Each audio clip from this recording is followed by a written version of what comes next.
As always, guys, this show is brought to you by ScentLock Enforcer, ScentLockEnforcer.com, the smallest personal ozone generator on the market today, perfect for all your odor removal needs. Get yours today. It's unbelievable portable unit, the most portable unit out today.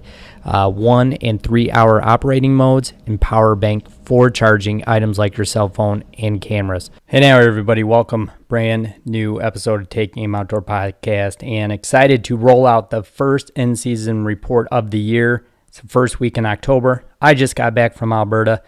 Like always, we always do the in-season report year after year on this podcast, and excited nonetheless to do it again this year.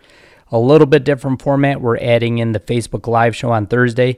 So everybody, every follower that joins the show can give us an in-season report live from where you're at, and hunting activity, what deer are doing, pre-rut, rut, post-rut, all that good stuff. So hope you guys enjoy.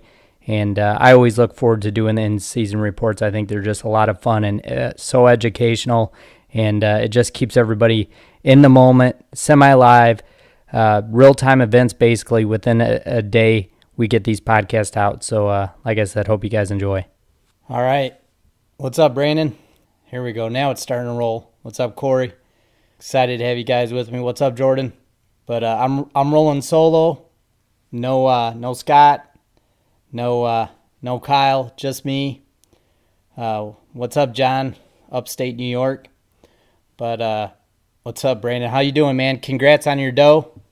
What's up, Mark? Corey, what's up, man? Nice seeing you.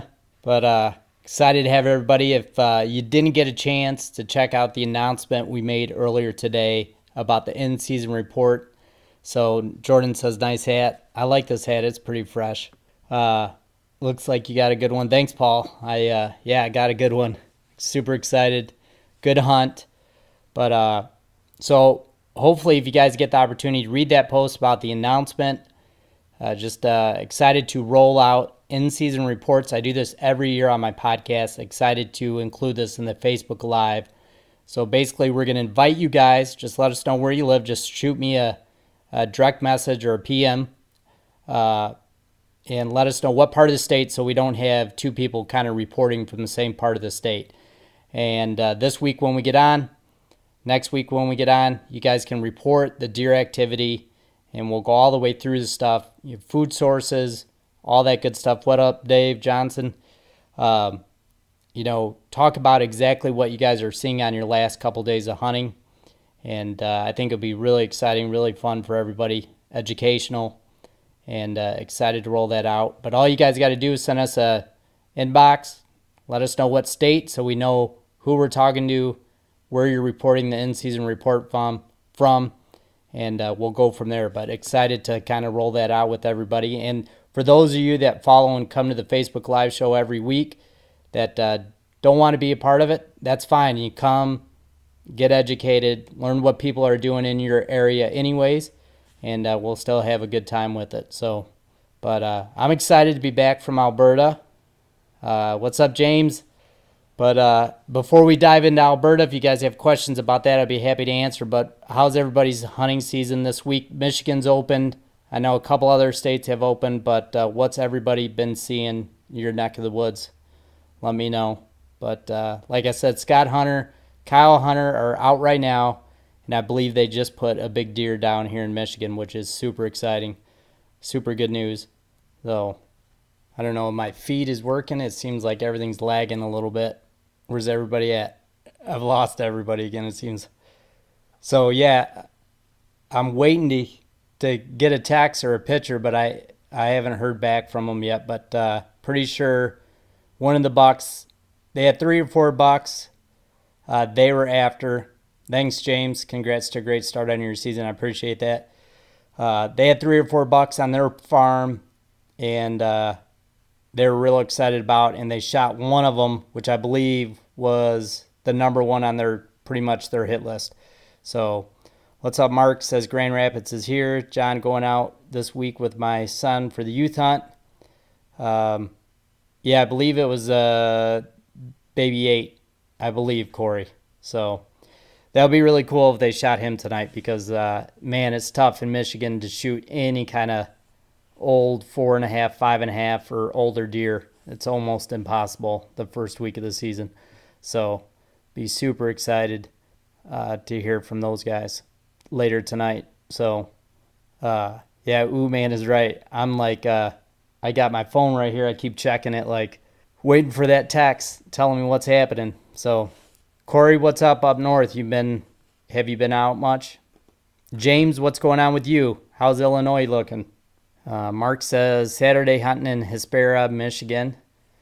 Good luck, Mark. Hopefully the weekend cools down a little bit. We slightly have a cold front coming through, and it looks like later next week is going to be really good. So good luck Saturday, no doubt. Where's everybody? Come on. Scott Hunter is here. Scott, let us know what happened, man. How was the evening? Corey says no deer, just red squirrels. So that's a bummer. David said hunting Lenawee, all does. Bobby Roop says, how was your trip out west? It was really exciting, man. It was a great hunt. I saw lots of animals. What's up, John? How are you? Saw lots of animals. I've never seen a place where Scott Hunter says Big 8 is down, so congrats. Corey says couple bear hanging out, nocturnal. But it was amazing, like just it was not a lodge, but it was like a 1800s farmhouse, and we had a half an hour drive any which way to hunt, and every time we were out in a car, in the vehicle, I should say, we'd see 100 mule deer. I mean, they are not short on animals. It was amazing. But it's like hunting here. So if, there's a property line, you can't cross it. Barbed wire, does not matter. You can't go on that side of the fence. So a lot of deer we saw sometimes, it's just hunting. You would be on the wrong side of the fence. Chuck Walters, what's up? What's up, Scott? What's up, Brandon? How are you, buddy? So 100 of deer just literally on the way to a hunting spot. And then you would kind of sit back, glass a lot, and try to get deer to settle down to a bedding area, and especially for the mule deer, settle in a bedding area, and then potentially watch them bed and figure out a game plan and try to manipulate which way you can come with the wind. And so it was pretty cool, very cool experience, and I feel like I can now go anywhere and pretty much hunt mule deer, which is cool. So Scott Hunter says 150-inch 8-pointer. That's huge. James, I know I missed your comment, so I apologize. I think James said he was headed this weekend to Illinois, so I couldn't quite read it all. They're scrolling by fast. But congrats to Scott and Kyle tonight. That's awesome. Brandon Booker will be in Hillsdale, Lenawee this weekend, which will be cool. Bobby says that's great. Would like to make that trip sometime. Yeah, it was cool. Like it honestly was a lot of effort to get there. And then we, flew into Calgary and then still had a 2-hour drive. So Scott Hunter said on film. Scott Hunter is so funny. But yeah, quite a bit of work to get there. So it's not like a hunt you're going to do every week or every month, because a lot of travel, a lot of lag time, and it kind of beats you up. So I'm excited to get home, Scott Hunter. I already feel bad enough he's poking fun at me, but that's all right. That's what friends are for. But John Kelly says, sounds like a memorable trip for sure. Yeah, absolutely. It was a great time. Even the whitetail hunt was very exciting. A lot of those guys in that area of Alberta do not whitetail hunt. So it was kind of neat that there was no gun seasons going on. So basically it was just every day was nice and quiet, and got to relax in the stand. Didn't have to worry about any type of rifle hunters or anything like that. And like I said, whitetail hunting, it was really cool because you go to totally different way away from the mule deer to a river bottom. Any river bottom, we know deer love it, especially white-tailed deer. So as soon as I got on the river bottom, it was within 30 minutes I was seeing whitetails, and I ended up seeing 18 whitetails that night. Ended up shooting the one I shot, and right after that, about 300 yards away, I ended up seeing three mature bucks. One was like a 130, one was a 150, and I saw an upper end like 170, mainframe 10, tons of mass, and it was awesome buck. So there's definitely some older deer in that area running around, and I would like to do it again. Scott Hunter says, stay on a few. I'll try to get it. We're packing out. So, but yeah, it just, if you're bow hunting, it's nice to be out there when there's not gunshots going off. So yeah, John says, awesome to hear. No rifle season. They do have rifle season later in the year, but luckily I wasn't there at that time. So, but it was a neat adventure. Got to see, whitetail, got to see mule deer, got to see elk, got to see, try to think what else. A guy from Maine flew in on Thursday night with my outfitter named Frank, which is Brayden just asked what outfitter. It's Sundown Outfitter and Sundown Outfitters. And they went into the Rockies about 1 hour away from camp. And we're right on the foothills of the Rocky Mountains. One day, opening day of moose season, which that was a gun season that way. And he ended up shooting a 48-inch Canadian moose. Absolute monster. So in 1 week, whitetail, mule deer. I saw a black bear that was color phased, which was amazing. It was a cinnamon and red colored black bear, but it was absolutely amazing. Then saw multiple elk and ended up that night seeing this guy from Maine, his moose. They ended up coming back to town and getting to see a 48-inch moose. I got a really cool picture with the antlers. I'll share with you guys later. But unbelievable place, just because based on that you don't get to see those kind of animals anywhere. And that's crazy. Michigan, we're lucky. Besides the UP, we're lucky to see deer and turkey. So pretty cool experience to see that many elk, that many whitetails, that many mule deer. On the last day, ended up seeing a 200-inch mule deer, and it was no brainer. Unfortunately, we were on the car in the truck headed to the airport, but it was no brainer that it was 200-inch mule deer, and it was the biggest one I saw of the week. But I had actually been on quite a few mule deer that were right at the 180 range, so you can't complain about that. That blew my mind in expectation. My first mule deer hunt, so I wasn't really going for a number. I was just going for an experience and trying to shoot an older deer. So to see that kind of stuff is pretty awesome. So, but hopefully everybody else has some awesome luck this week. I know everybody's getting excited for the weekend, and I know I'm excited to hear from Scott and Kyle tonight, get some pictures, and hear the story of Baby 8, how he went down.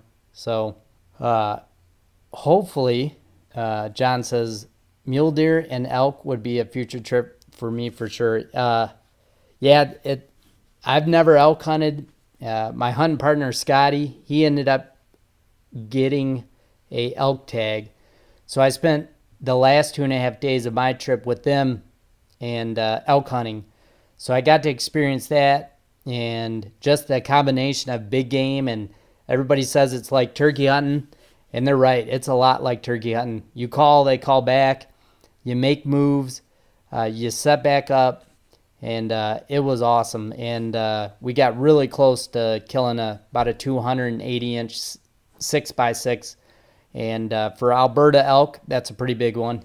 They don't get those big 350 to 400-inch bulls, but for a guy that's never been close to an elk, let me tell you, 280 inches is a big elk, and they're just big beasts, 1,000-pound animals.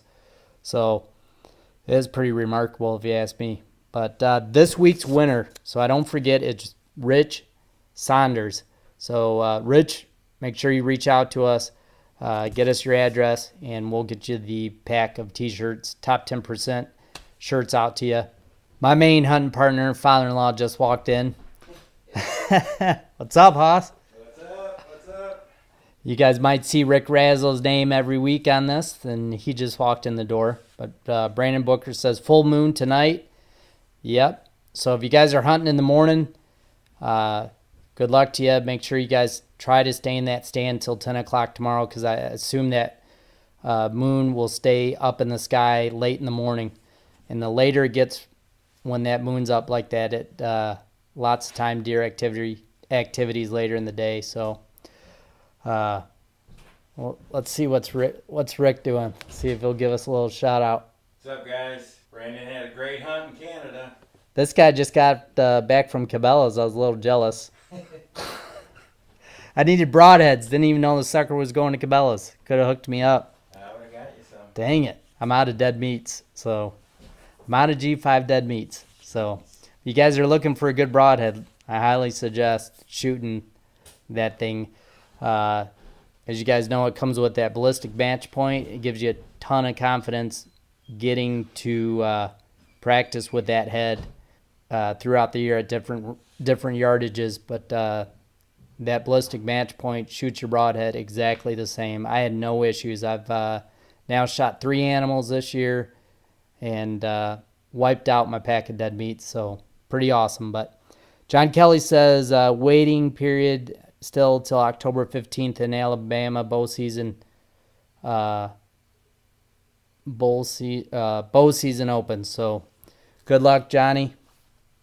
Scott said pull me in. I don't know what that means. Can I send an invite? Is that what that means? No, I don't even know if it'll let me on the... Nope. Dang it. Yeah, I don't know. How good were the blood trails?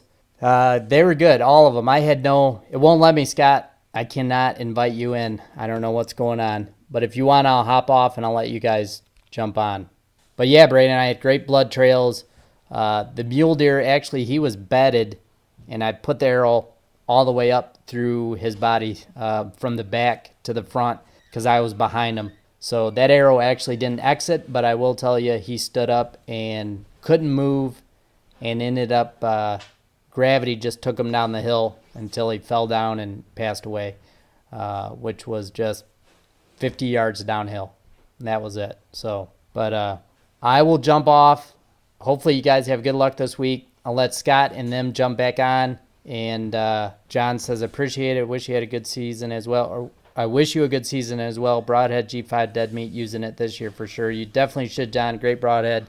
But I'll jump off. Let Scott and Kyle get on here with the news of Baby 8 being killed tonight. So congrats, Scott Hunter. Congrats, Kyle Hunter. We'll see you guys soon. Also, guys, we'll be back next week with Anthony Dixon.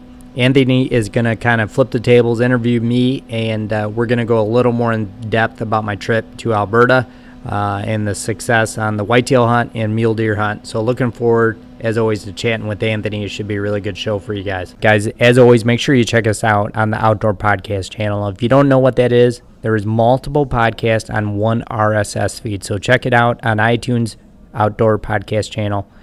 Also, every week, Pod Bros Network.